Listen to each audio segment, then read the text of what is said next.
o'zimiz ishtirok etgan qiziq bir keysni aytib o'taman. Tadbirkor quruvchi ham ishni bajarib, ham xarajat qilib, ham to'lovni ham ola olmaydi. Ham u to'lovni qarz sifatida to'lab berishiga ham majbur bo'lishiga ozgina qoldi. Keys qanaqa bo'lgan? Ikkita tadbirkorlik subyekti kelishgan.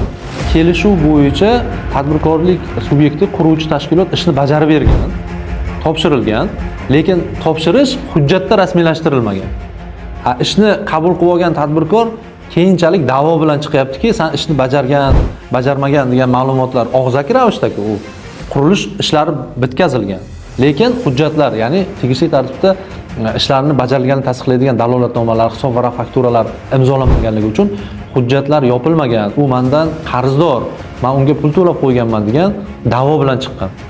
11 oy davom etgan keysda ekspertiza, boshqa xarajatlar bilan arang vaziyatdan chiqdi. Tadbirkor ishlarni bajarib, topshirganligini tasdiqlovchi hujjatlarni taqdim etib, ekspertizani o'tkazib, ana o'shandan keyin vaziyatdan chiqib ketdi. Lekin mana shu holatda tushib qolmaslik uchun, demak, ishni bajardimi?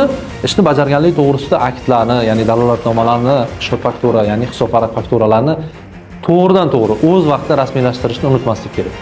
Bu holatga tushmaslik uchun yurist va advokatlardan doimiy maslahat olib turishingiz kerak.